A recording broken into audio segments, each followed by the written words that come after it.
Welcome everybody, Christina Wolf here for the final weekly card pull party and energy update for 2018. I'm so sorry I'm a little bit late, but we're at 12:12, seems like angel numbers. I'm going to invite a few people on and see if they try to come on before, and I was not on live, so say hi if you're here coming on. And I may message a few folks because I don't think they realized I was doing this a little bit late. So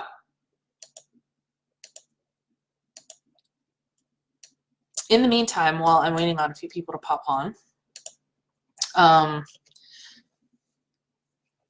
this is the welcome, Rebecca. Hey, how you doing? Let me know if you want a card. So much to share today, but actually it's quite simple. What I've decided to do is, okay, so you want an animal card? Okay, perfect. Hey, Kimberly, welcome. Let me know if you want a card. Let me get all the cards ready. And I'm going to burn some candles. I've got two here. They're called chime candles. They're known typically to be used by Wiccan or white witchcraft. I like them. I was told about them from the book of Encyclopedia of Magical Herbs by Scott Cunningham. And oh, okay, I'm gonna make it good. Don't worry, Kimberly or Rebecca. Let me know what kind of card you want, Kimberly. The white is symbolic of purity, protection, that sort of thing. I also use red because in Native cultures, red is the color of protection. And so I'm going to light some candles here to offer us some protection. Protection from, and you may ask, what? For me, I do believe that if you're doing any kind of energy work, it is just wise to invite in protection from the protective sources, such as like Archangel Michael, you know, the Holy Spirit, that sort of thing, because there are such things as entity attachments. And I've mentioned those before, and most people immediately think of like demon possession. That is the most crazy, like intense level of entity attachment. But many of us can get what's called entity attachment, or like the energy of another absorbing your energy or coming on to and attaching to you in your auric space. And they sometimes come on in the form of when you walk in a room and you absorb the negative energy of somebody else. That's an entity attachment. And so we get very good at protecting our own auric space, and that's all it is. It's not a fear-based thing. In fact, anything like a demon, whatever, they come when you refuse or are unaware that you have become open to an attachment. And as soon as you say you are not welcome here, poof, gone, right? That's the theory. I'm going to be exploring this a little bit more myself because I think that unwittingly many of us take on entity attachments without realizing it. And they're not necessarily negative. They're there to make us aware of where our energy is going, where our energy, what we're allowing in. And also, there's this concept of soul loss and soul retrieval that I'm still like learning with my shamanism class. And anytime you've had soul loss, like a trauma or negative experience, you know, or a crash, car crash, something that like caused a shock to the psyche or the soul, you, out of protection, send your spirit somewhere else. Right? You leave the body so that you don't feel that immediate pain or that shock. And that right there is the definition of soul loss. And many of us who are experiencing trauma or trying to recover from trauma are doing the process of what's called soul retrieval, where you call that piece of your spirit back from the place that it was in, and you then integrate it back into the whole. So just retrieving it isn't necessarily the only thing. It's how to integrate it back in. So when you have a lot of soul loss, you tend to be depressed. You tend to be lower vibrating. You tend to have holes in your auric field. And that's when you become open to entity attachments, things like addiction, drug addiction, to me is a huge entity attachment. People who've suffered a lot of trauma, lost pain, whatever, they have a lot of soul loss. So they invite in this thing to fill up the holes, but it's not the spirit, it's drugs, basically, the opiate addiction. That's an entity attachment. That's not necessarily like a a demon possession. People think of it as like has to be like a ghost or a demon or some other form of spiritual attachment. It can be a chemical entity attachment, addicted to drugs, sugar, addicted to pornography. Any kind of addiction is an entity attachment, because you're giving over control to that outside entity instead of returning it to yourself. So what is the point of soul loss? What is the point of soul retrieval? And how I even got into talking about entity attachment. I think it's a huge part of early childhood trauma recovery. And I also think there is reason for protection. There's reason for asking to be, to hold a strong energy container when you're doing spirit work. Because here's another example. If you're feeling heartbroken, if you're feeling maybe in a very weak place, that's when you invite in unsavory characters that maybe have predatory narcissistic traits.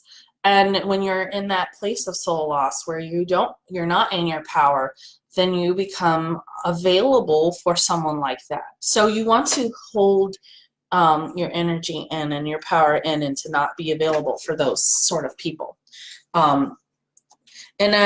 This is a whole other conversation. It's not like all people are bad, and like if someone is, I don't want you to get the feeling like of fear. Nothing is based in fear. It should be about learning your soul process. Everything happens for soul growth. And hey Terry, welcome. Let me know if you want a card. Hey Bridget, let me know if you want a card. Okay, so Kimberly wants an oracle card. If Terry would like, I'll pull a card for him as well. And hey Bridget, let me know if you want an animal card. I know you usually like animal cards. So that's where I'm at right now with talking about all that. Then let me announce a few things. I've been kind of thinking that I've got to honor my own natural energy cycles. And how do we do that? Okay, well, first, I'm very attuned to Grandmother Moon and the natural energy cycles, right? And when you look at, for most of us women, men too, the womb cycle, the menstrual cycle mimics the seasons of the year too. And so for me, the winter time has typically been a very low energy time for me. And I used to go into it with a bit of fear because I would get a lot of deep depression. I didn't understand it. It was scary. Despite, taking medication, despite meditating, despite having, a strong spiritual connection to source. And then I got to this place where I was like, stop fighting the natural course of energy, because the winter season, the winter solstice, is coinciding with, if you look at the menstrual cycle, the time that you bleed, the bleeding cycle. It's the time of the period. And then the spring becomes that first week in your menstrual cycle where you kind of build up to ovulation. And then ovulation being like the full moon, which is like the second week in the month, you're in full bloom. You're like really wanting to like come out of your shell and express what's on your mind. Anything that you built up during the bleed time, the new moon, and so forth. So when you get to the full moon, you're into the second week of the month. Then things start to kind of to wane, right? You start to get into that period of time where you're maybe preparing to bleed. You've already produced whatever thing that you set for an intention. You know, the egg that you were preparing for the week has already ovulated and burst out. The full moon has already come to fruition, and now it's time to like let go and prepare to let go of what we don't need. And so when we start working with these natural cycles, think about that third week when you've already ovulated. You know, the full moon is like the summer time. You're in full bloom, you ovulated, you've put out your product of creation to the world. Then now we start to prepare to harvest. That's the fall, that's the third week. That's PMS week for some of us. If we haven't prepared ourselves or the intentions that we set during the new moon and the full moon, that period of time, if that wasn't really what we wanted, or we filled it up with things that weren't serving us, that week of harvesting, you know, the seeds that we sowed may be kind of difficult. And that's kind of why for some of us, we get PMS. We get a period of time where we're like really frustrated. I find personally that if I am not intentional with how I used my time or the energy that I set forth with intention for that month, that PMS period and bleed time becomes really difficult. So I've had to pay attention to it. It got to the point where I was getting migraines during the bleed time, and that's your body. Your body has so much wisdom that we don't tap into. And so if you're having these symptoms of PMS or bleeding with migraines and severe, you know, painful periods, there's something to be said about how are you honoring yourself during the rest of the time.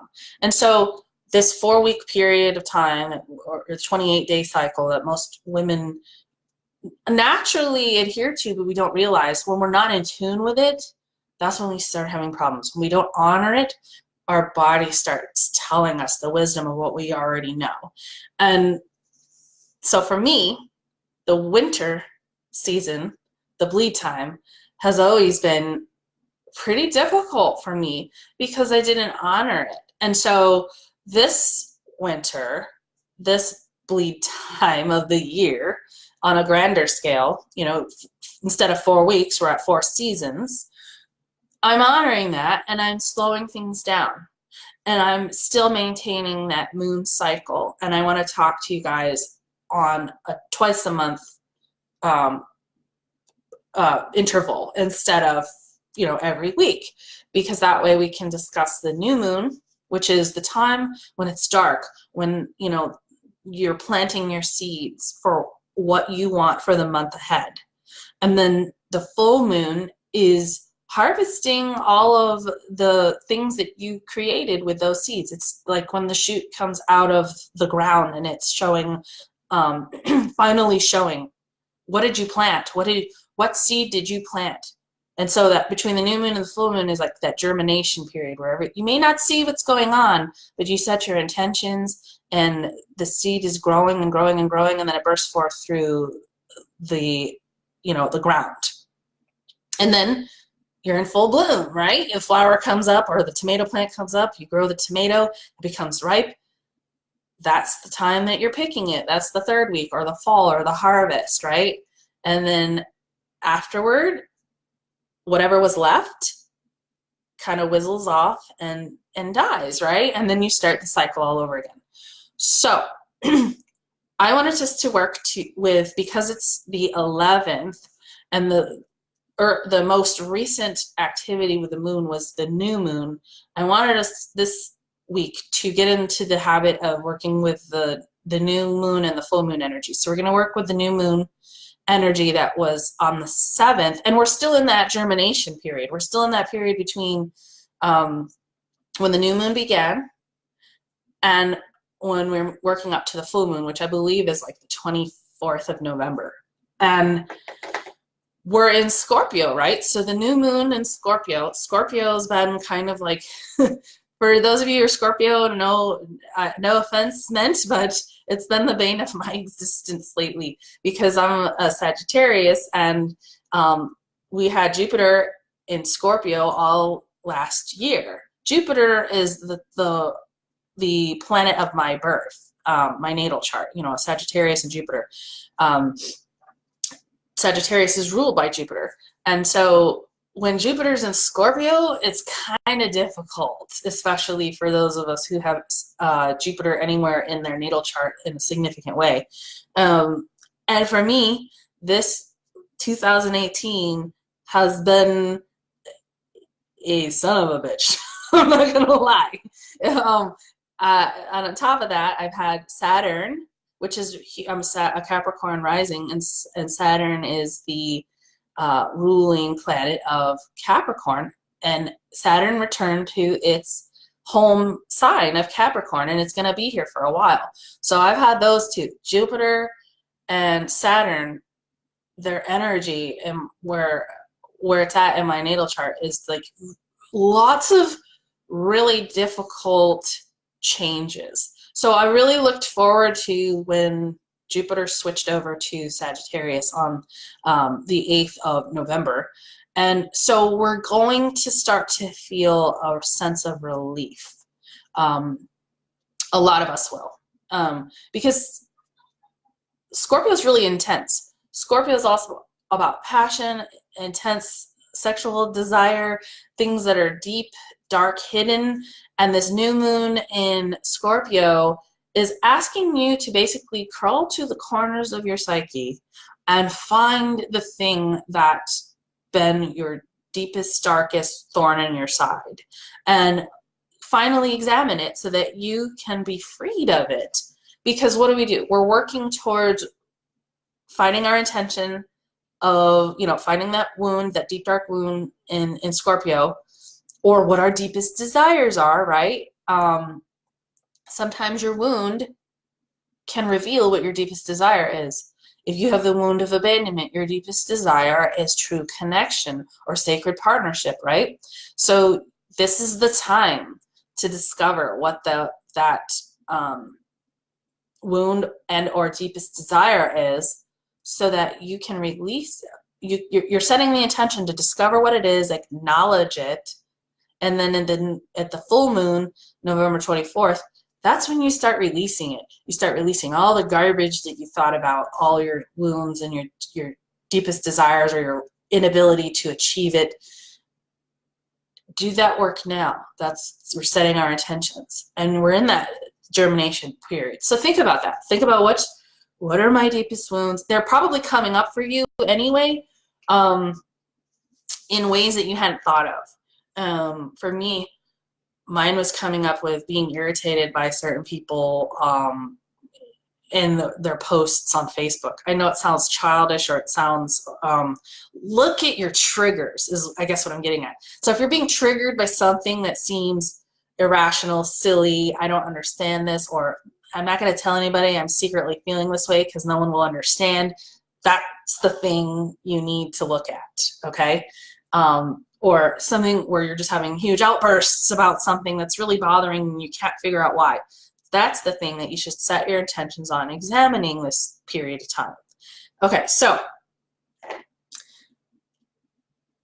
in keeping with that, we're going to use that energy when I'm open up some sacred space here, and I'm going to do the card reading based on that sort of energy. Like, what's our deepest, darkest wounds and our deepest, darkest desires, and how can we work with that energy up until the full moon? So this card reading is going to be all about what we can do to reach our goal to come to fruition on the full moon, November 24th. I believe it's the 24th. And then I'll have another card reading then, like how to let go of it, how to work with that energy to release the thing that, you know, hey, I wasn't able to fully come to fruition on this topic. Okay, cool. Release that. I'm going to take a sip of water here. So I'm going to just check the notes here, or the messages, comments, see if anybody else popped on and wants a card. Yep, Bridget says animal card. Yes. It has been a hard year, Rebecca. I agree. Like, for many of us, especially those of us that are in this awakened state, you're not numb to it, so you're in this really huge feeling place, and it can be overwhelming. And that's why we do these sort of practices where we work with the energies of the moon, and we work with the energies of the seasons to help us process. Instead of working against it, we work with it. So first, I'm gonna light some Palo Santo here. And as I mentioned last week, if some of you were on here, I learned something interesting, that Palo Santo prefers to be lit with a candle instead of a lighter, because it's basically an ongoing flame of the candle is the eternal light, essentially. And so when you want to light Palo Santo, which is holy wood, you light it with eternal flame, basically. And I've been using different mediums, like wood versus sage. I did smudge earlier with sage, and I did open up some sacred space, but I'm going to do that for you guys here too. You want it to be kind of a smolder, not really a full like smolder, but enough that it's letting smoke out.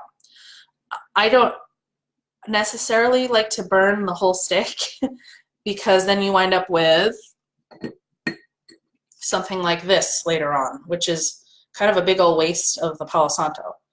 And the reason why I say it's a waste is because you don't want to relight this for another smudge. Once you've lit one, if you relight it, you're lighting up old energy from maybe your last reading or whatever. And it's just symbolic of, once you're done, you want to return it to Mother Earth, go bury it in your yard somewhere. That's out of respect. So another way that you can use Palo Santo is, I showed you before, you get like a wood shredder, and it's really kind of an ordeal. I actually don't like to do it because I'm worried about slicing my hands, but it saves you from burning, wasting all of the rest of the Palo Santo. Or you can cut these in half and use just a small chunk of it, because I think a stick this size will probably last you a good 45 minutes to an hour if you leave it lit. But if you make it into like shavings, it burns a lot easier in a smudge bowl like this, my abalone shell. You can also use, they look like little mini cauldrons, things. You wouldn't want to burn the Palo Santo in something that's gonna melt through. So make sure it's a fire safe container. So while I'm doing this, we call in the 4 directions. To the winds of the east, we call you in, spirit of eagle, condor. This is the place of the rising sun, the place of the springtime of our life, the birth of our life. This is where we come from. This is the void, the place for which we will all return to one day. And this is ruled by all of the winged ones, the flying creatures of Mother Earth that show us how to have the bird's eye view. And we thank you for this wonderful perspective and energy. Thank you so much, winds of the east. Aho. Let me call you in now, spirit of the winds of the south, spirit of snake, all the other earth creatures. Thank you, spirit of snake, for showing us how to shed old skin, how to travel humbly close to Mother Earth. This is earth energy. This is the summertime of our life. This is the full moon of our life. This is the time when the summer of our life, high noon, being in full bloom. We thank you so much for showing us how to fully express who we are. We thank you, thank you, thank you. Spirit of snake, winds of the south. Aho. Now we call you in the winds of the west. This is the place of the setting sun, the fall of our lifetime, the time of the waning moon. This is water element. This is spirit of Jaguar. Thank you, Jaguar, for showing us how to hunt in the night for our shadows, for showing us how to walk with integrity through our rites of passage. This is the place of also the other animal creatures like dolphin and whale and the mystical mermaids. We thank you, thank you, thank you for showing us how to be the place of our setting sun, the place of releasing, the fall of our lifetime where we harvest all the lessons of our lives, the adulthood of our life. We thank you so much for this energy. Aho. Now we call you in the winds of the north, place of our ancestors, spirit of elk, caribou, buffalo, the ancient ones. This is air energy, spirit of hummingbird, lightness of being. We thank you, thank you, thank you for this winter of our time, the place of inner knowing, the place of going within and knowing who we are and helping us to blow out old energy as we prepare to return to the void. We thank you so much for being the nighttime of our life. This is the place of the new moon. This is the place where we live in darkness and hibernate and go within and know ourselves and our ancestors. We thank you so much. Spirit of elk, caribou, buffalo, and all of our ancestors, the well ones. We thank you, thank you, thank you. And now we thank Mother Earth, as always, for giving us life-sustaining elements, all of the elements, air, fire, water, earth, ether, and being the womb container for us and all the plants, the animals, all the things that you've provided us to survive here. We thank you so much for this. And to Father Sky, we thank you, thank you, thank you for just all the mysteries of the universe, being the one true creator, and all the dark matter, all the space, all that ether between us and thoughts that become things. We thank you so much for all of those things. And the star nations and other dimensions and things that we don't know anything about. We thank you so much for your wisdom, for going before us. Thank you, thank you, thank you. Welcome, Mary. I'm so happy to see you. Welcome, Elizabeth. Mary, I would definitely get you an animal card. If anybody else would like a card and has not asked for one, I will definitely get you one. All right. So now we've opened up sacred space, and burning this Palo Santo. I'm going to set it in my abalone shell here as I shuffle the cards for the next new moon period.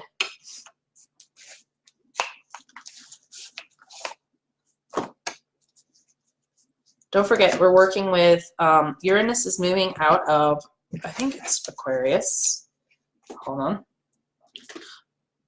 There's a great app on iPhone. I'm not sure if the Android users can access it, but I don't see why they wouldn't. It's called Time Passages, and a terrible glare on the phone, but well, I'm hoping I can catch it. But it's called Time Passages, and that's one of the apps I use to check the planetary movements. So right now, the sun's in Scorpio, the moon is in Capricorn, Mercury is in Sagittarius, Venus is in Libra, Mars is still in Aquarius, Jupiter, thank goodness, is in Sagittarius, Saturn is in Capricorn, and Uranus has moved away from Aquarius into Aries. That real push-pull energy of Uranus kind of represents the divine masculine. And so Uranus in Aries, we're going to have a lot of that, perfect for the new moon, generative, planting seeds, starting energy. Aries is the sign of the beginning of the zodiac. So it's going to be a place of birth, birthing new ideas. And Uranus is all about the great transformer. So, and Uranus is a wild card too. So things you hadn't even thought of, elements to situations that you hadn't thought of, they're available for us. Okay, so now Neptune in Pisces. For me, Neptune is kind of like sort of dark energy, and Pisces is water energy. So you're going to have a little undercurrent of some unpredictable emotions during this time. Think Pluto is in Capricorn. Pluto is the god of the underworld. Capricorn ruled by Saturn. There's going, I would consider this an even exchange of energy. Saturn, Father Kronos, we sometimes think of him as a dour authoritarian. But Saturn is also structure. Saturn is the thing that gives you safety, security, the law, things that you rely on for a sense of, like I said, safety and security. And so think of a protective father. While he may be giving you a lot of rules and a lot of, you may think control, but sometimes when you're out of control, you don't feel safe. And so this combination of Pluto, the god of the underworld, coming in contact with Capricorn, ruled by Saturn, it's a nice, staying, sort of securing feeling of your underworldly ideas, your shadow self. And then Chiron is a comet, actually, and it's between, I think it's between Jupiter and Saturn, the outer planets. I've got to check that. But Chiron, I'm very familiar with this. Chiron is a centaur, just like Sagittarius in Greek mythology. Chiron is the wounded healer.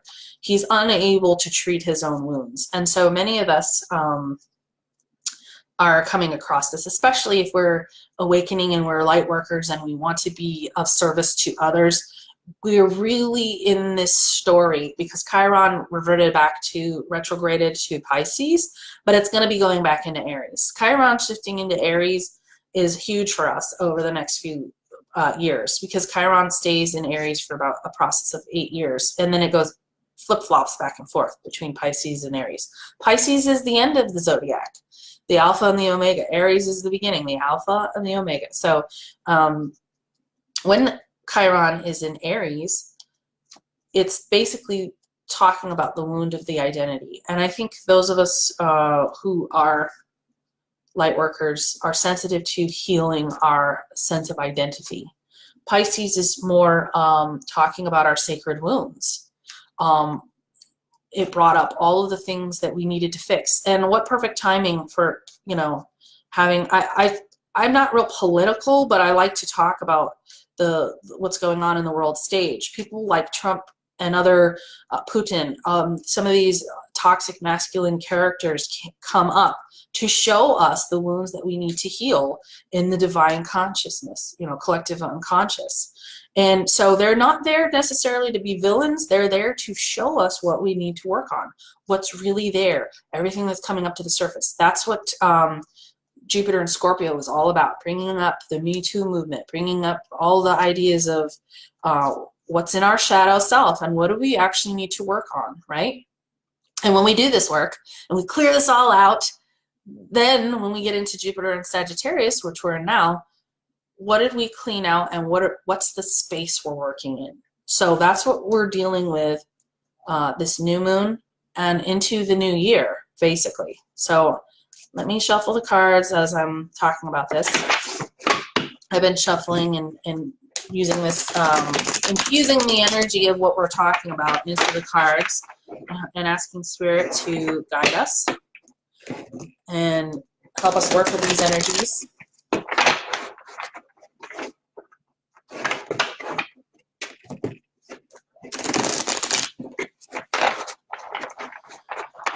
Okay. This is going to be the card for Monday, Tuesday.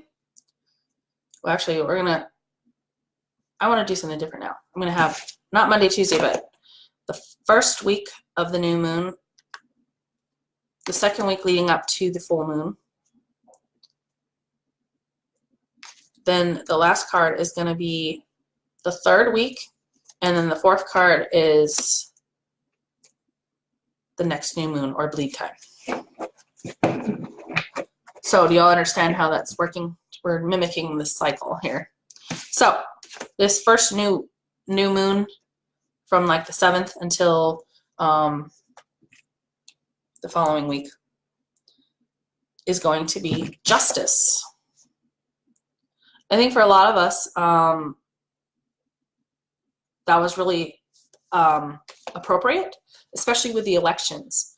Men and women felt like they're really, really happy that the Democrats took over the House of Representatives. There were many new firsts. There was new first Native American leaders being elected.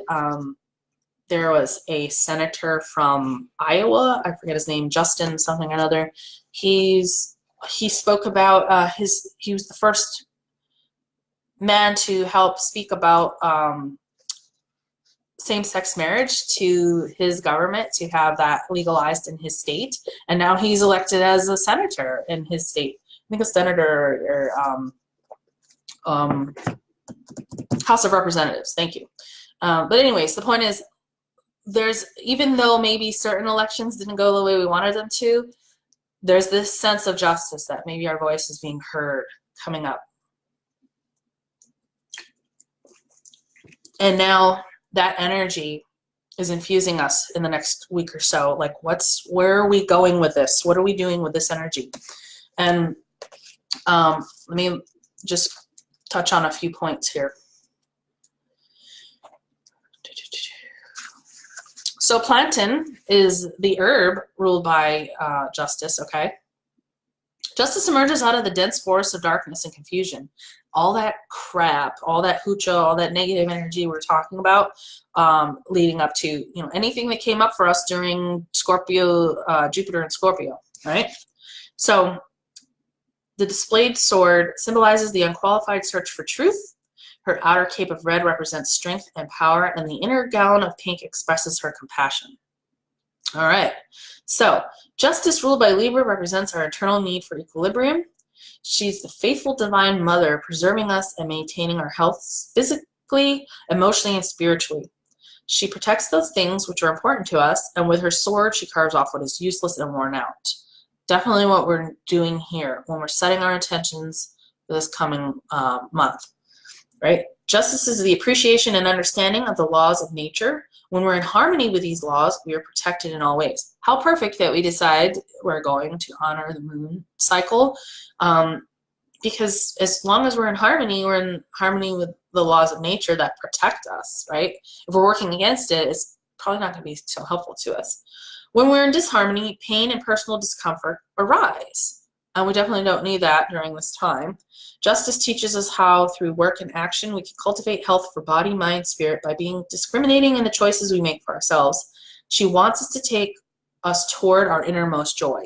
I really think it's taking us toward our innermost joy to get in harmony with the natural cycles of life. And when we're not doing that, when we're not saying, oh, I need a rest, it's time to rest. Now it's time to push forth and do it. When we're not doing things when it's the most auspicious for us, we do feel it. We do feel it in our health. We do feel it in our spirit. We do feel it in the actual results that happen. You may have a more auspicious outcome if you follow these natural energy cycles, right? All right, so that's for the first week. We've already passed that. We're sort of in the midst of it. We're moving into the next week, which is coming up, right? And the next one that I do for the full moon, I'm sort of predicting into that, but we're going to also discuss it when we get to it, all right? So, the Queen of Wands. This is coming up for this next week. Queen of Wands. Where are we at? You see that? Raspberry leaf. I think it's, a nod from the universe that we're talking about raspberry leaf. Raspberry leaf is actually a huge tonic for the uterus. for the divine feminine. They would use raspberry leaf in pregnant women during birth to help the uterus stay healthy and birth out the baby. So this is like asking you to support yourself in the thing that you're trying to create. The Queen of Wands, Wands is fire energy, okay? It's kind of like light a fire under what you want to create and give yourself the support to birth it. You got to take some steps. You can't just be like, well, it didn't work this time.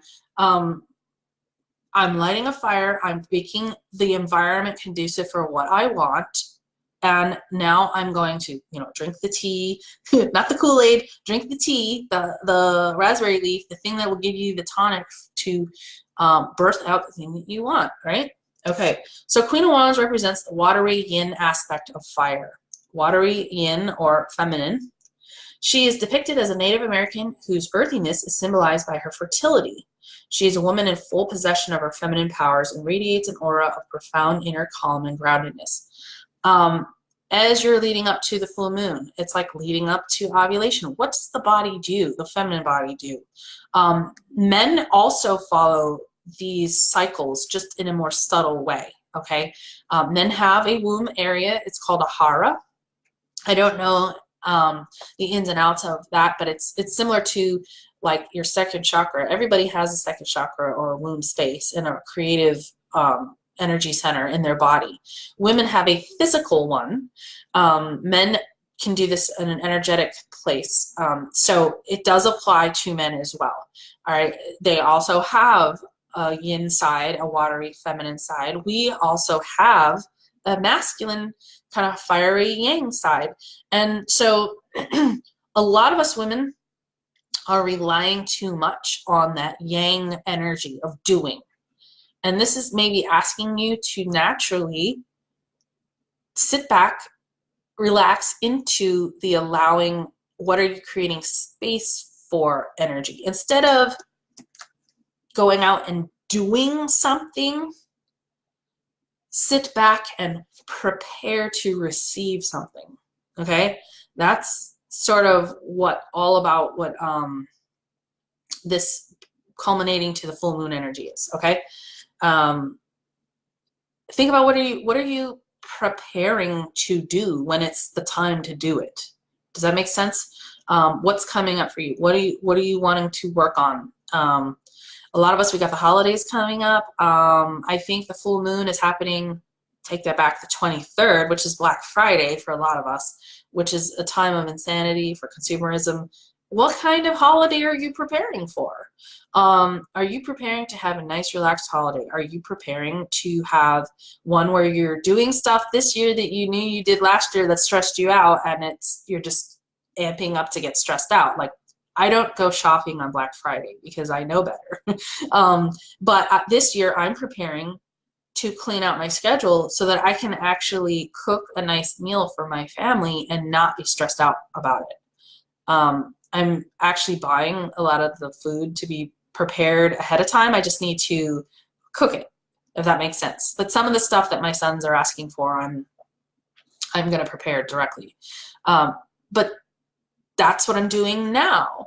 I'm preparing for creating the space for the product, the end result, the thing that I want to manifest later. Okay, so that's what we're working on here.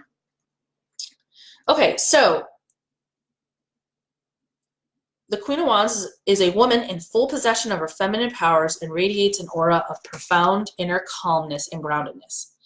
I would say that's a great goal to have. Inner calmness and groundedness, especially through the holiday season, right? For those of us here in America. The Queen may have a tendency to allow herself to become inundated and overwhelmed with practical matters. Okay. Delegate. What does a queen do? A queen delegates, right? You don't have to be, like I said, go out and maybe order some food and let it just be there, and all you got to do is shove it in the oven. Let things that you know, are really practical, find ways to make your life easier. She can find deeper satisfaction and reward if she remembers to cultivate and maintain her innate feminine intuitive powers. So if you say, the goal is calm and groundedness, what do I need to do to maintain that? And for me, it was, I'm going to go buy the food prepared. I'm going to make sure I have some time off from work, so I'm not trying to wrestle between work and visiting with family. This is how you prepare to allow for the thing that you want, right? Don't invite that relative you know is always going to cause drama. This is how you prepare for the thing that you want, to allow things to naturally unfold in the way that you expect them to be. She may also need to make more time for shared intimacy and for allowing the inner child to emerge in a playful way. Something about that. If you're so wound up in being busy and cooking and preparing for a big holiday, and I'm really speaking to our American folks here because I know some of y'all are not from America and this may not apply to you, but you can still use this energy, maybe in gathering with friends and whatnot. If you're too busy clamoring to create something, the end result is you're stressed, and that's not what you wanted to create, right? So make the time, get everything done ahead of time so you can sit down and relax and enjoy it with other people, right? That's the goal for me this year. All right. So raspberry leaf helps one tune into the child within and allows natural enthusiasm for life to be manifested. It will soften the heart and allow for greater receptivity and intuition. I drink a ton of raspberry tea. It's really good for, like I said, a tonic for the uterus, but it's also really just good in general to keep you relaxed. So it says medicinally, this herb is useful to take throughout pregnancy, 1 or 2 cups per day. It softens and makes the womb more pliable for easier delivery. Oops, sorry. I pulled up the wrong one. Here we go. This is the one, it also helps to prevent miscarriage and lessen postpartum bleeding. It can be made as a beverage tea, 1 teaspoon per cup of boiling water, or it may be made as an infusion for stronger medicinal purposes. Essentially, this is about softening yourself, right? That's the energy you're moving into. Hello, Chris, welcome. I'm going to check the messages here, see if anybody else popped on. Yes, I do some, Mary says, yes, I must do some sage smudging as where I live at the moment has a heavy energy. Even though I've been living in this flat for 2 years now, it's got better. I found and looked for this flat in a rush and not a brilliant time of my life. Anyhow, step by step, I'm looking for another flat to move. Good, good. Sounds good. Hugs to you too, Mary. Hi, Stephanie. Welcome. I see you got a, okay, yes, I can pull a card for you, an animal card.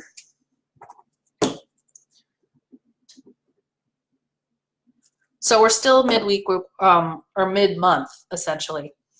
Last week was the new moon. This is the first week where we're sort of preparing for the full moon, and we're going to be talking into what happens up to the new moon. I mean, the full moon. Yes. You just see a black screen. Oh my goodness. Let me know, Kimberly, if you got back on and it's working. I hope you can see it. Welcome, welcome, welcome if you're just coming on. Okay, so as I was saying, we're doing this card reading, the new moon up till the full moon. This is how to prepare. This is setting the tone. This is setting your intentions, you planting the seeds for the time up to the new full moon. And the full moon this year comes right at midnight on Thanksgiving into Black Friday, basically. So unfortunately, that's when people go crazy, and then we have family gatherings and get-togethers and prepare for calm energy during that time. So now we're into week 3. This is when we're getting right up to the full moon. Ace of Pentacles. So I think this is a pretty auspicious sign. Pentacles is earth energy, very grounding, and the ace is always, I think, an auspicious sign. Whole grains. This is whole grains. Whole grains, it's really a big glare here. I don't know if you can see that. whole grains is the herb that you're using. And when I think of grains, I think of warm, nourishing, grounding, kind of earthy energy. Think of rice, think barley, very alkaline, kind of soothing, grounding energy. Which is perfect. This is what we need during the full moon when people are acting crazy, right? Let's see, pentacles. Pentacles, pentacles.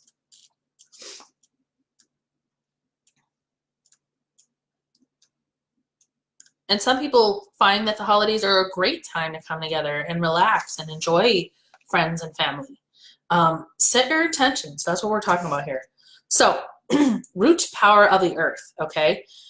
Ace of Pentacles. A hand emerging from the clouds lovingly holds the pentacle, the earth element. A pathway leads through the arch, which is built with a system of perfect balances and is profoundly strong. That Saturn sort of structure, very earthy, grounding energy. The path to living in balance with nature and with the inner self is open to whoever wants to follow it. We must live our truth, as the Native Americans put it, walk our talk, and be cognizant beings right here on the earth. So we must seek a balance with our families, our actions, our work, our foods, our bodies, and our words. We must nurture ourselves and accept the nurturing that is available to us on all levels of body, mind, spirit. I'm going to say that after a holiday, you're going to probably feel like pretty drained because you know, lots of build up to it, lots of family to get together, lots of energy coming into one place. Take time, prepare. On Black Friday, I really highly suggest you don't go shopping on Black Friday because that's just going to add to stress. If you can go into it with a sense of excitement and you love the sales and it's a, you know, you build up to it, this is the time we put up our tree and everything's a fun, exciting kind of energy, by all means do it. But if you go into it and you're like, oh my God, I just stress. I just spent the whole day dealing with relatives and it was like a pain. Take the time to balance that out. This is telling you, Ace of Pentacles is saying balance it out, balance your energy. Maybe plan to have a quiet day in. Plan for, you know, doing something relaxing, like walking in the woods. Think of things that will balance you out and soothe you after a lot of stress or high energy. What sort of low energy going within kind of soothing thing can you do?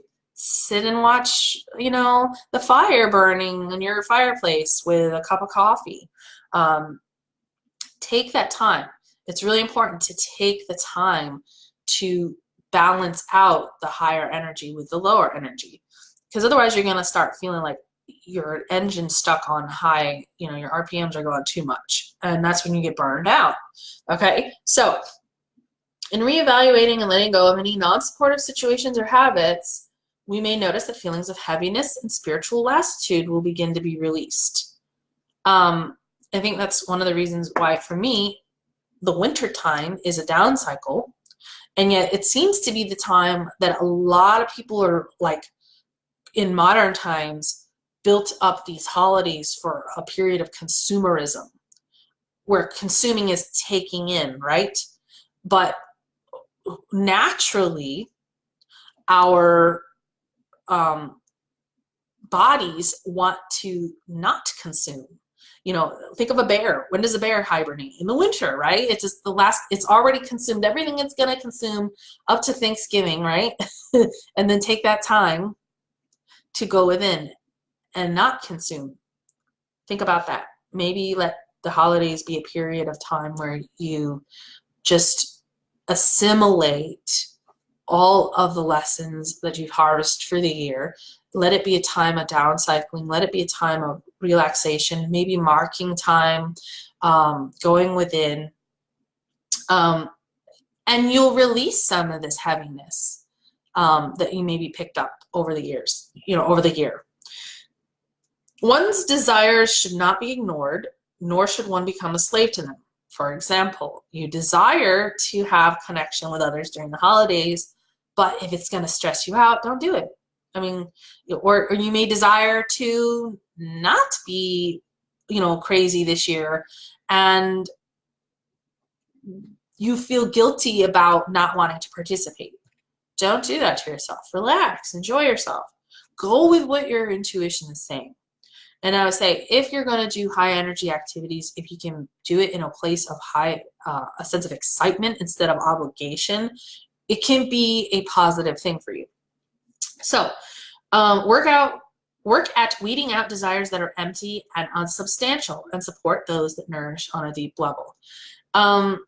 Okay, so desires that are empty and unsubstantial, like the desire to try to make everybody happy, you can't do it. It's not going to happen.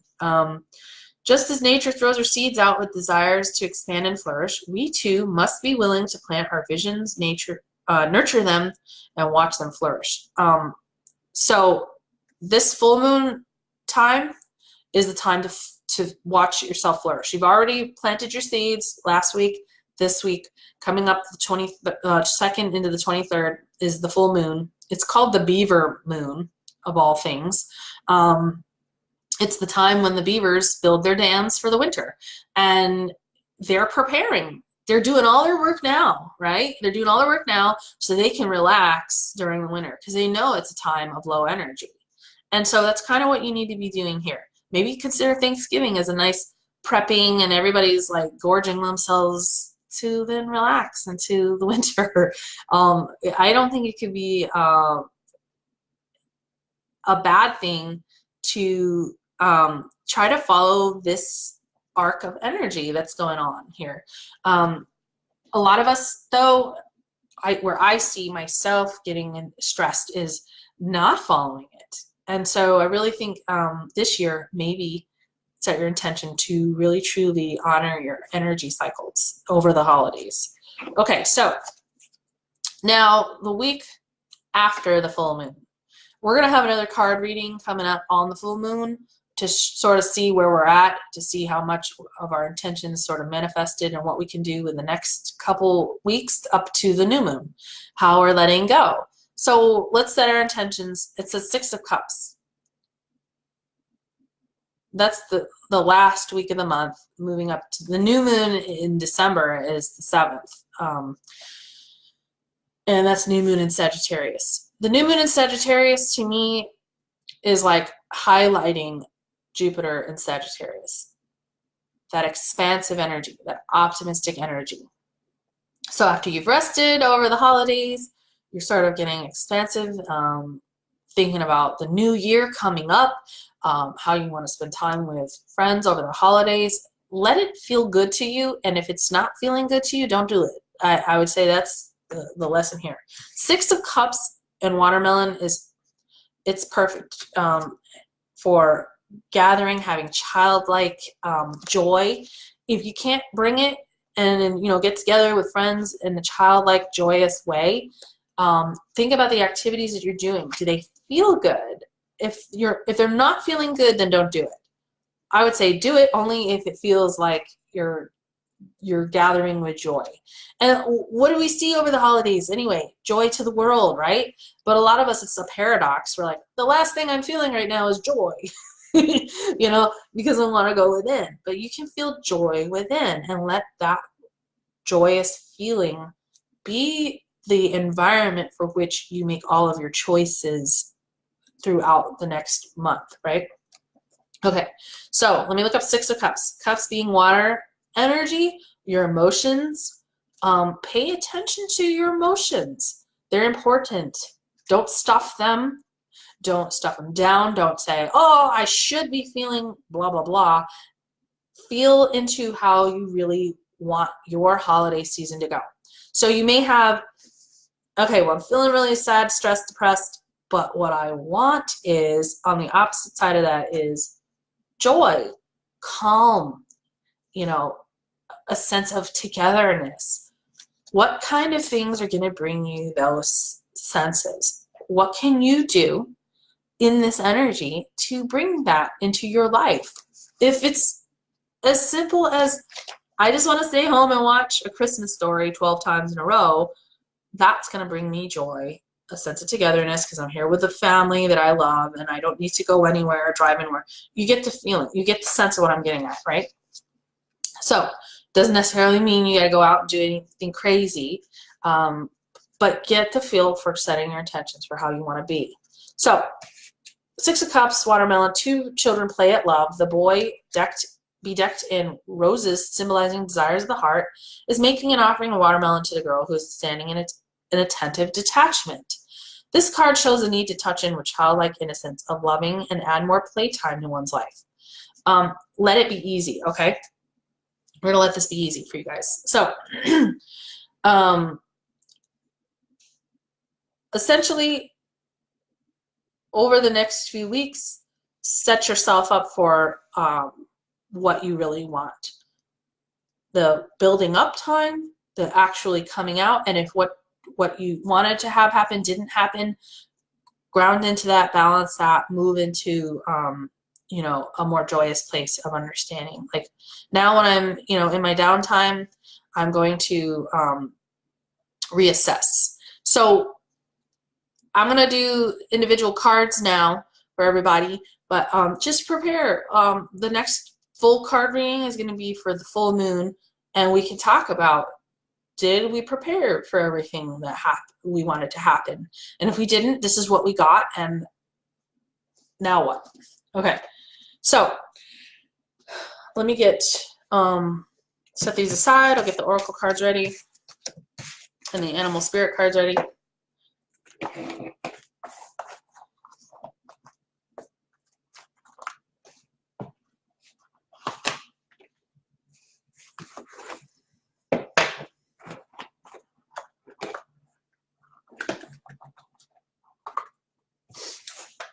Okay, let me pull out the mystical shaman oracle cards.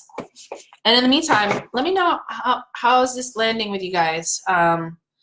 Give me some hearts. Hey, Kimberly, welcome. I'm hoping it's not a black screen for you anymore. Yeah, show me some love or something here. Give me some hearts. Let me know you like what you're listening to. If it's resonating, message me. Let me know if how your week's been going.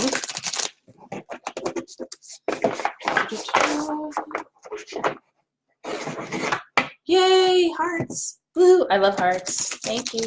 Right back at you. All right. One more shuffle. And I'll be pulling a card for Chris. And Kimberly, an oracle card.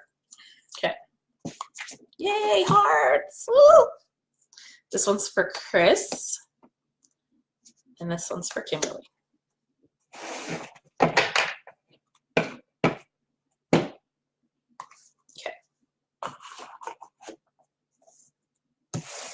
All right, Chris. The Time Master. Interesting.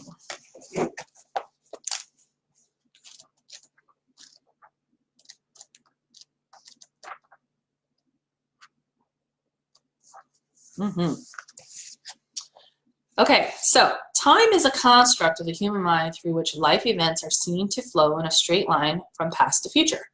This, however, is an illusion. Okay, time moves in patterns, fractals, sometimes turning like a wheel and others moving straight as an arrow. Humans see time like a ticking clock, and this image reminds us there's only so much of it to spend in a life, like a kind of currency. At any given moment, you can see time in all its infinite potential, at once vast and all-encompassing, then shrunken and finite. It all depends on perspective. When the Time Master visits you, he asks the most important question. Will you break free from limited cause and effect thinking by moving beyond the linear illusion and welcoming the cyclic quality of time? We're talking about the moon cycles here, and so this is perfect for you. It's saying just there's a time to, you know, even the Bible talks about that. A time to sow, a time to reap. Get used to that, and then you'll get rid of a sense of scarcity, of not having enough time to do the things you want. You find yourself in a moment when the wheel of time turns, and you're able to influence the past, thus changing the present and future simultaneously. This is the true test of the Time Master. You're being invited to take back your power, so let go of the past and choose to step into your life. All right. I know you got some big changes that have already occurred. Don't forget to take time, even though you're busier, there's more demands on your time. Don't forget to take time, create time for you to sit back and do this inner work. In this moment, you're all powerful. You are the time master. Anything is possible now. You decide. Your life works for you. You don't work for your life. It doesn't work like that. You don't work, let your schedule work for you. If it's not, you may have to juggle some things because some things may be out of your control. If someone else is scheduling your work time and that sort of thing. But the time that you're off, you determine, hey, you know what? This week I work several shifts and I don't want to clean the one day that I have off. So you could maybe clean one room each day, and so that day off that you have is actually a full day off. You get to schedule your time. Okay. I've had to learn that the hard way. And then there's times where you feel like, oh, I should do this. I should get all this stuff done this week, and etc. And I'm not going to get it done. Be okay with it just being that. So maybe not doing the thing that you think you should be doing, and take the time to go do the thing that's fun, relaxing, whatever, because you need, it's not a want, it's you need that time to down cycle, to relax, to decompress. So the more we're working, we equally need that time to decompress, right? So I really think we should have like a 3.5-day work week and a 3.5-day weekend. So anyone else on board with that? Let's write to Congress and let them know. It should be equally fun, equally work. But let it be restorative to you. Whatever you're doing, let it restore you. Don't drain you further. Okay, so that was for Chris. All right, next one is for Kimberly.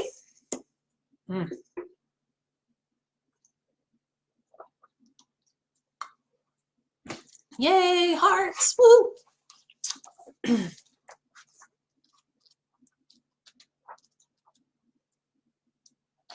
All right. Earth. Earth represents the gift of life. The symbol on this card refers to the body of the planet Earth, the human body, and nature herself. We're reminded by this symbol that all creatures are born of the earth, and human beings are the stewards of all life on this planet. It refers to what we make of it, our health, wealth, security, grounding, solidity, and stability. It reminds us that the world of form is a gift from spirit and needs to be treated with respect.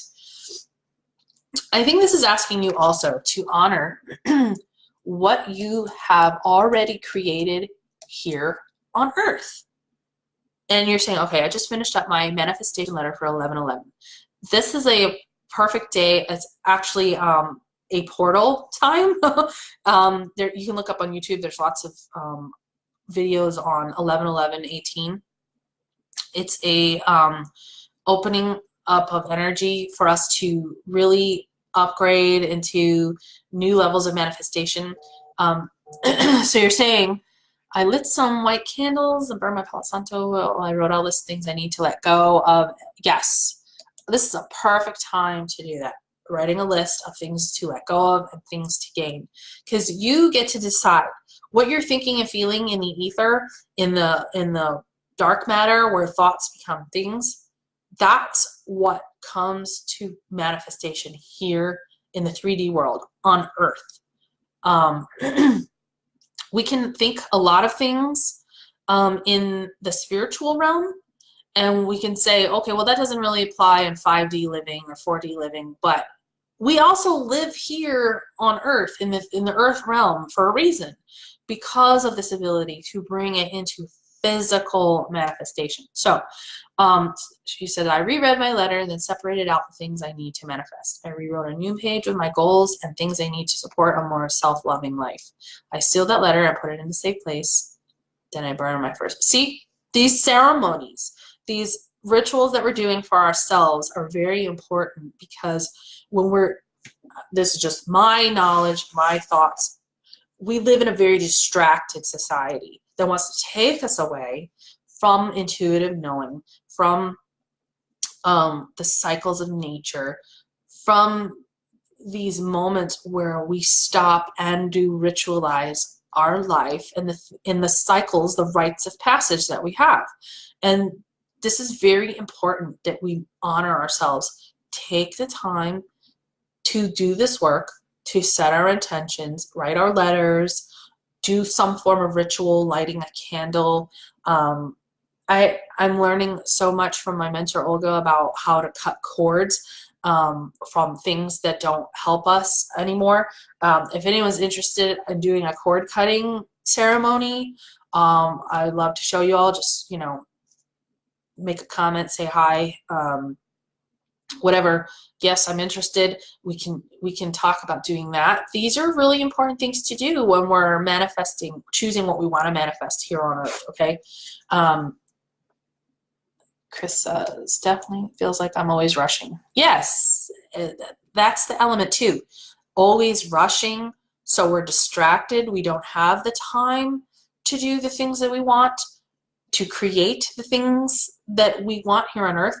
As long as we're distracted, we don't recognize that we're true creators of our world in front of us. Okay, so the invitation for you, Kimberly, when the Earth symbol appears, it represents a need to focus on reverence, which is what you were doing. You're revering an appreciation for the natural gifts that are coming to you now and always.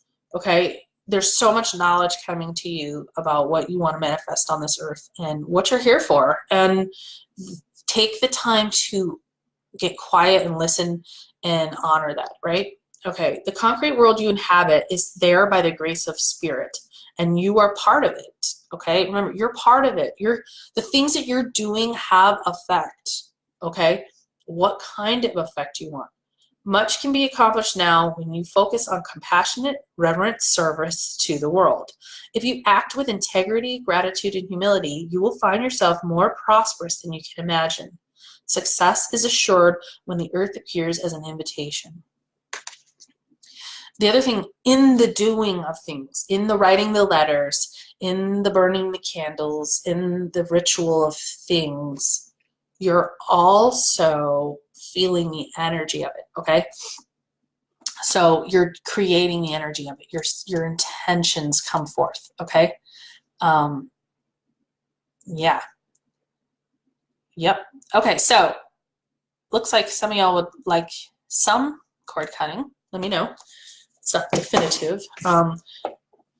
But just showing you like things that, like I was saying, doing the ritual, the ceremony of things, the cord cutting ceremonies, the honoring the new moon, honoring the full moon. We're stopping, we're marking time, we're making space to honor the cycles of life and honor the energy that's there. So if we have some stagnant energy, and we have some, you know, entity attachments, that's what cord cutting is for. Getting rid of those entity attachments. Things that we know are keeping us from moving forward with the natural energy cycles that we're part of. Okay, so I'm going to close up this stack here, and I'm going to pull out the animal cards for everybody else. So those were for Chris and Kimberly.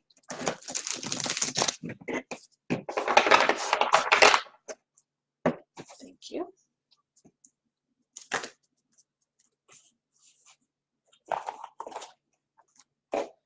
The other thing too that I learned, and I'm going to do it for myself, is a medicine wheel or a crystal grid. And if you're not familiar with what those are, they're, you know, the Google can show you as well. But medicine wheels are essentially, you can create like an altar using rocks. I mean, it's a whole other conversation. But these are how you set your intentions. You can set your intentions for them. You can do a crystal grid or a medicine wheel for every cycle of the moon if you feel like it, if it calls to you. because they talk about the 4 directions. And the crystal grid has a couple more in there, but they're essentially physical representations of the energy you're putting forth in the ether, or aether as some people call it, or the spiritual realm. This, you know, and so sand paintings in the South American Peruvian shamans, they do sand paintings where I talked about that before, where you create, I'm not sure why they're called sand paintings because they're not really necessarily using sand, but you can use the elements of the earth, rocks, twigs, whatever, and create a picture. You can also do this on an altar or a mesa, where you could do it with crystals or some other rock or stone that you get out in the world, and let that stone represent you and that twig represent that job you want. And so you put the job next to you so that energetically you're setting the intention of getting that job. Same thing, maybe you have a friendship or something that you need to sever because it's not serving you anymore. You can put in your rock painting, in your mesa, a stone representing you, a stone representing that other person, and a line or a string, any string that you set with intention, and you just cut it and you set it aside, and you know that you're letting spirit naturally sever that relationship. That's how you use these mesa altars or sand paintings or some other physical representation of your spiritual energy or the spirit realm that you want this work to be done in. Okay, there's a ton of other ways we can go with this, but for now, let me get back to the cards for Rebecca, Bridget, Mary, and Stephanie. Let me put away my these herbal cards. All right, now let's ask for Rebecca, Bridget, Mary, and Stephanie.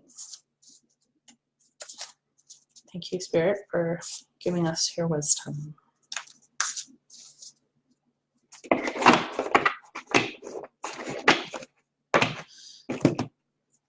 And a lot of these things you can do. You don't need to go out. You don't need to go buy a whole bunch of crystals at the New Age store. Take a walk in the woods. Mother Nature. That's our altar. Go out in the woods. Go find some rocks in the woods that are calling to you. Go find some twigs. Go find some cedar leaf. Something. And make your altar out of that. You find a feather on the ground and you know it represents the east to you. You know, the winged ones. You find, you know, a little bowl of water represents the west to you. A bowl of dirt represents the south to you. The north, you know, you can find something to represent air, the color white. Okay? These are easy ways for you to create your space, your energetic space, right?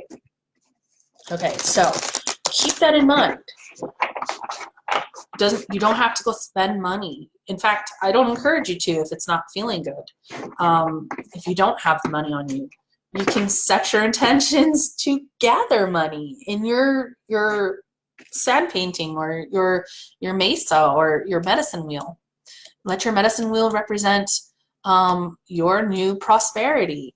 So Chris says, I saw a Mexican eagle this morning, huge and majestic looking. Yeah, their condors are beautiful.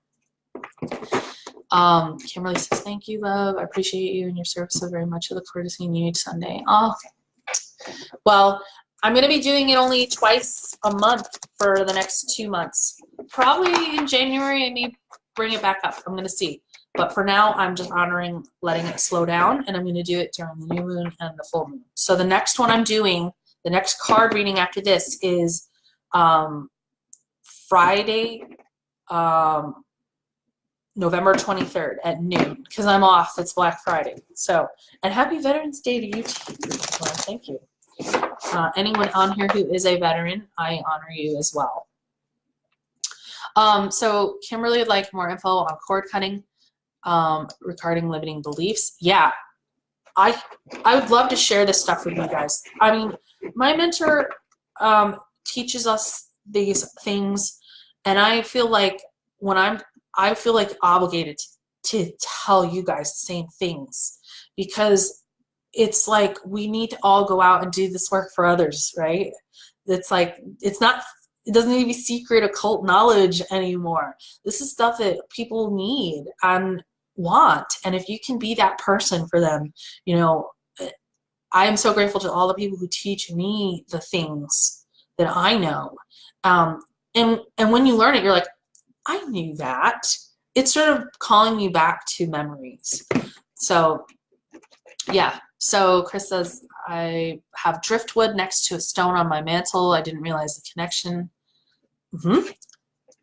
Yeah, spirit always has some connection. You know, just found objects are almost, in my mind, a more fun way to let the universe help you create your own medicine wheel, right?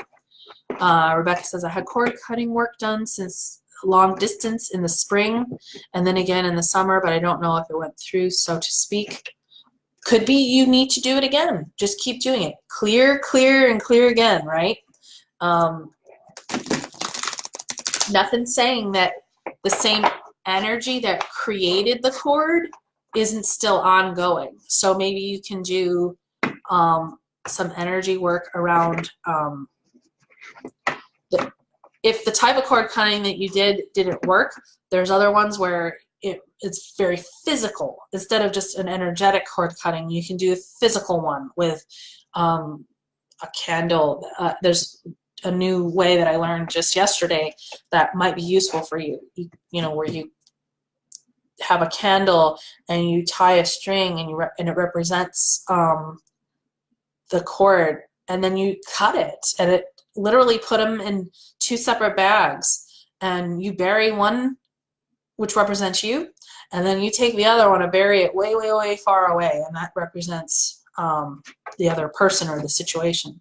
And you may need that physical 3D, like actual ritual, instead of just maybe an energetic long distance one where someone, you know, visualizes in the ether burning the cord for you or sealing it, or, you know, that sort of thing. Or doing all three, you know, physical, mental, spiritual. But I think a physical cord cutting might be in order for you. Okay, so this one's for Rebecca. This is for Bridget. This is for Mary. And Stephanie. Stephanie, yours just jumped. So somebody wants to talk to you. Spirit wants to talk. Okay. Groundhog Spirit, time to let go. This is Rebecca. How perfect you're talking about cord cutting, right? You can't make this stuff up, right?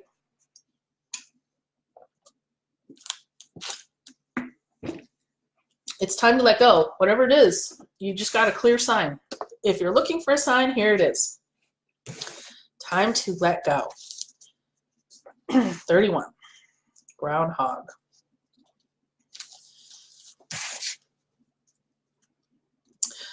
Endings lead to beginnings, and death is a part of life. So Groundhog Spirit is here to let you know that it is time to accept the natural ending of something that is no longer serving you. We love to hold on to what is familiar, but the new needs space to arrive so growth can occur. I've been talking about this, making the space. First, if you're filled up with what you don't want, you don't have the space to allow what you do want in. It's kind of like being staying in that old relationship. You're like, oh my God, I don't feel fulfilled. I want the love of my life, etc. But if you're hanging on to old standby, you can't allow room for the new to come in. This is an example, right? So this is saying it's time for you to let go of the old. You got to get good at letting go of the old. You may have some fears around going without, being empty, it's maybe triggering some abandonment for you, don't worry, you're in good hands. You're in spirit, right? You're gonna get to that place where you get to know yourself in the emptying out, because you're what's left when you empty out, right? You're not full of the other person's energy. You're not full of that other situation. You're not full of your attachment to any of that. And you get to that empty space. That's you. Get to know you in that space. You're not without. You can't be without if you don't abandon yourself, okay? It's important for you, okay? When groundhog spirit appears, it is a sign there's something in your present situation that you need to let go of so that something new can be born, something that will far better serve you now, okay? When the groundhog sees his shadow, he retreats to his den. So too might you yearn for a little more time to say goodbye and transition into the new. Your emotions are showing you what you need. If you're afraid to go out, if you're afraid to interact, you need quiet time. You need this time to get rid of all the crap you don't want, because you can't do it when you're getting more stimulation, okay? The last thing you need then is more stimulation. Reduce the amount of time you have to take on other people's energy, other influences. It seems like you're doing that. You're heeding your own inner wisdom. You're taking time away, but don't just isolate. Take the time to really go within and dig and do the work, okay? And you're working with the wisdom of winter cycle, of down cycling. So you're working with a natural cycle right now, okay? When the groundhog sees a shadow, he retreats to his den, so too may you yearn for a little more time to say goodbye and transition into the new. However, change is coming, and it is good. So let go of your resistance. Okay, you're going to go within, you're going to feel it, but you're not alone. You're just going within to do the work, to actually acknowledge, I am releasing this. I'm going to do a ritual. I recommend you do a physical cord cutting ceremony, something that's going to physically represent to you in the concrete 3D world. I am acknowledging, I'm letting go of fill in the blank, whatever it is. The old me who feared blah, blah, blah. The old situation that brought me pain, whatever it is, right? Okay, so spring brings many blessings, and what must die will always be reborn in a new form that will be right for you. The new friendships, the new job, the new space, the new outlook that you have. You've got to get rid of all this old crap to get to that place, right? Life requires change and detachment. Say farewell to whatever once served you and get ready for something amazing to take its place. Spirit is already sending it your way, okay? It's on the way. You may have some resistance to it because you can't get rid of all this other crap. It won't come to you till you make the space for it, okay? So it's on the way. It's already there. It's coming to you. Just make the space for it, okay? That's the new, the good and the new for you. That's for Rebecca.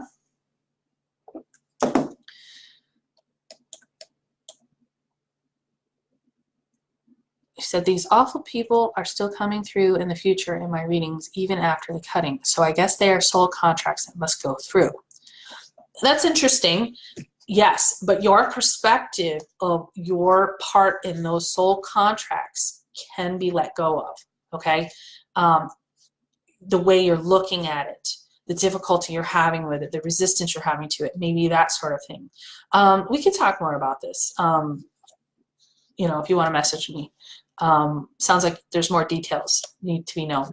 Oh, thank you, Kimberly. You have a blessed day as well. All right. This next one is for Bridget. Ooh, chameleon spirit. Act as if. Ooh, great.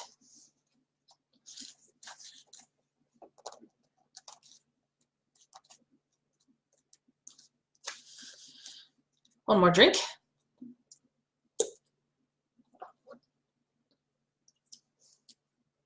All right.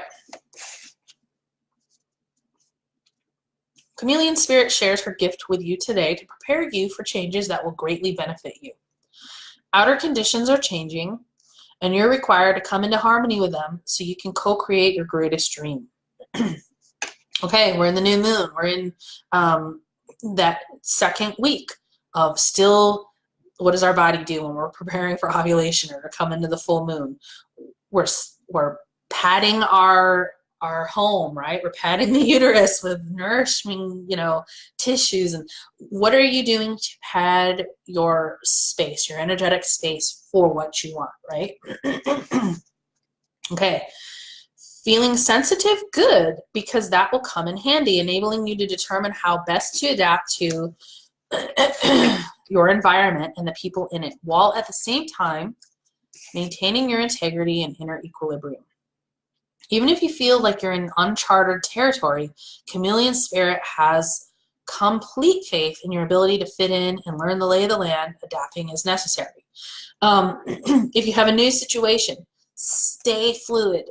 Stay resilient. Get in that energy of being resilient to change, to not being so rigid, softening to new ways.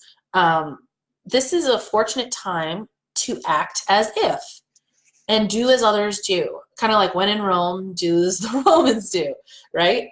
Until the new ways feel familiar and completely natural. This could also apply to a new way of being, like you resonate with,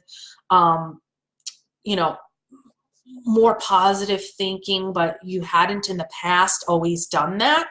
So now you can take on new habits of people who've achieved the things that you want, and then act as if you already have what you want. And you got to do, in order to get what, maybe you're seeing somebody out there who has a life or an object or a job, whatever that you have. What did they do to get to that point?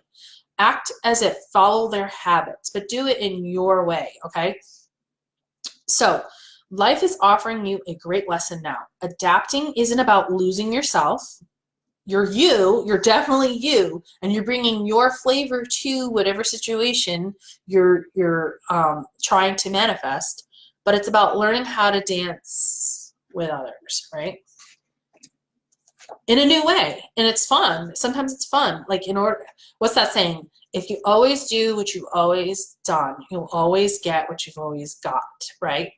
And so now it's time, if you see, hey, that person seems like they're having a wonderful time. Their life is very, abundant. They have lots of friends. What are they doing? What are they doing that's different than me? And I can maybe start mimicking some of their habits to see if I can create similar circumstances. But always be yourself. Always be yourself. Okay. That was for Bridget. Now, for Mary, here's an animal card. Butterfly Spirit. Transformation is beautiful. And you're talking about having a new place. And getting rid of the heavy energy in your old apartment or your flat, right? I think for you, Butterfly Spirit is perfect. It's from the time that I've known you, I've seen you're in the cocoon, and it's kind of like messy in the middle, but beautiful in the end, right? So joy and the beautiful lightness of being alive and creative in the world is the focus when Butterfly Spirit flutters before you. Transformation is inevitable as you grow into your most beautiful, empowered self. Don't be afraid to try. We can say on a very practical level, don't be afraid of change. It's beautiful, etc. But if on a subconscious level you have a lot of fears that you're not digging into, that's what this time new moon in Scorpio is all about. Go to the dark corners. Don't be afraid of the thing that's holding you back to keep you from empowering yourself, okay? When you go through and sort of scour yourself out, don't be afraid of that, because then that's the thing. Once you release all of that, you will naturally be able to empower yourself, right?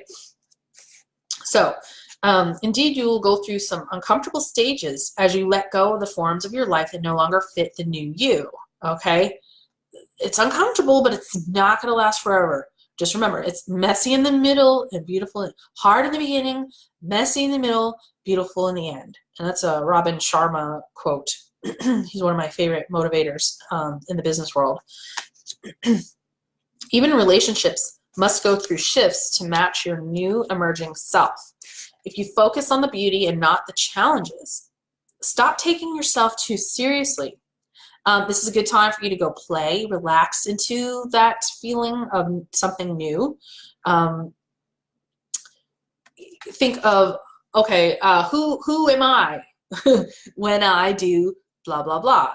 If what you're doing right now, staying in the old way of thinking, being afraid of change, etc., isn't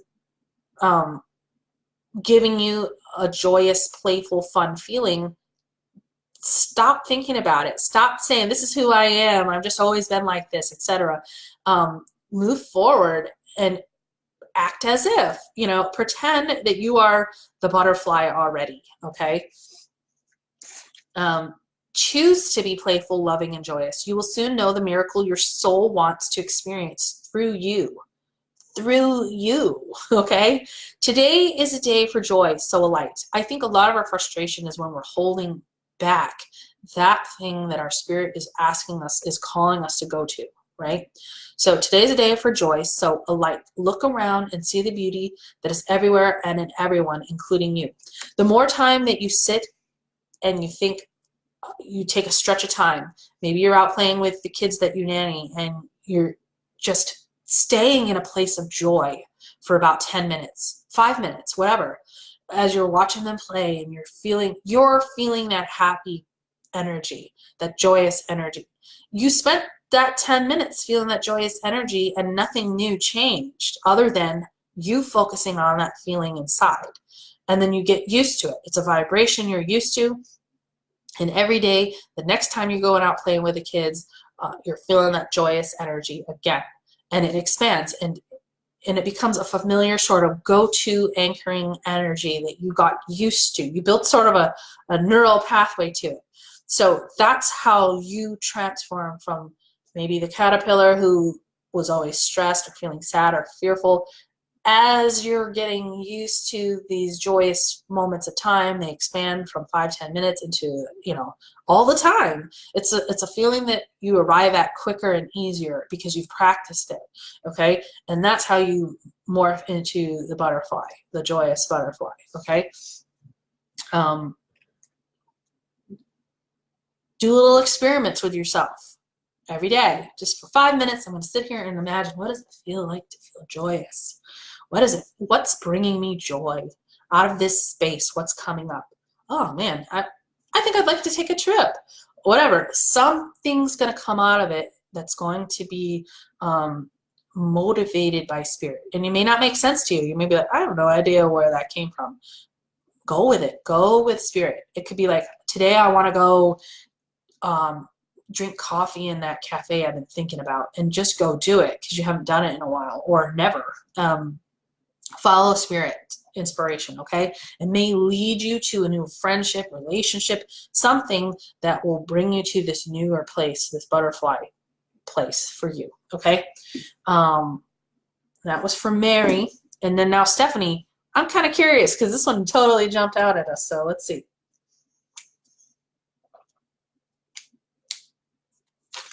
I'm going to take a big sip here. Oh, I think this is really important for you to know this right now. Okay. Koala spirit. Spirit has a plan, okay? You don't have to figure everything out. Something may seem really ridiculous and messy or whatever. Spirit's got a plan for you. Oh, you're welcome, Bridget. Oh, you're welcome, Mary. I'm so happy you were here. I'm so excited to see you. Okay. In nature, the koala moves slowly through the branches of the eucalyptus tree. leisurely chewing the leaves, reminding us that life is not a race or a competition. Chasing around after every distraction can keep us from recognizing that we have all we need and that Spirit will always be there with gifts to sustain us. Okay, maybe you're getting a very direct message from Spirit. Don't get into the hype of the holidays. Like, get rid of some shoulds. I should have all the family with me this year. I should have enough money to buy presents, and I don't, and da da da da. All the things that cause pressure and unhappiness through the holidays. Don't worry about it. Get away from the distractions, listen to what your Spirit's saying, and go with that, okay? You are being asked to trust that by moving slowly with faith in the abundance, that is everywhere, surrendering to a power greater than yourself, you will be able to experience the manifestation of your desire. I don't know why, but I'm being called to say, don't worry about buying gifts this year. Make gifts from your heart, whatever that means. Yeah, just whatever that means to you, okay? It could be as much as making time, like, I want to cook a meal for you, or I'm crafty and I want to make something that I know, like, I don't know if you do crafts, just make something from your heart. Giving from you, not a thing. Okay, as you take your time enjoying the riches available, oh, by the way, do this for yourself too, okay? So it says, surrendering to a power greater than yourself, you will be able to experience the manifestation of your desire. As you take your time enjoying the riches available to you right now, sitting peacefully, you will begin to radiate the joy and abundance you seek. Okay? Spirit is here to help you discover happiness, pleasure, and contentment. All gifts that are yours now and in the future. And I'm going to tell you kind of what I was telling Mary. Focus on what can bring you happiness, pleasure, and contentment. And it's not going to be things or a circumstance that happens. It's your way of looking at things, right? Have faith and trust in Spirit's plan for you, and know that you are loved and cherished. So, Spirit has a plan. Whatever that means to you, get rid of shoulds and don't let yourself indulge in negative thinking. All right. You must have, yes, Mary says, I must have more fun. That's one thing where I think a lot of us have a tendency to not allow ourselves, which is to have more fun, more play, more positive. We're so worried and full of what we don't want. It's hard to allow what we do want. And remember, that's what our intentions are. Letting go of what we don't want to fill up on what we do want. But first you have to create the space for it, right? That's our intention. Let go of what we don't want, create space, and then fill up on what we do want. So the next time I'll see you will be Friday, November 23rd at 12 p.m. So stay tuned. I'm going to be doing this another new moon reading December 7th, and then I'll be doing another full moon reading the winter solstice December 22nd. I believe it's a Friday as well, or a Saturday. I think it's a Saturday. And it'll be before Christmas, the winter solstice, and it's my way of staying in tune with you guys and also staying in tune with the cycles of the winter.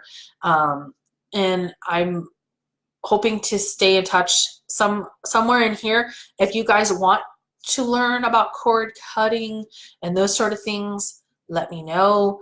I may do like a little Zoom training where you can come on with me. I haven't decided how I want to do all that yet. So if there's a desire, if there's an interest, I'll do it. So let me know. So bye for now. Thank you guys for staying on. Love you guys. And for those American folks that are here, happy Thanksgiving coming up. So, bye for now.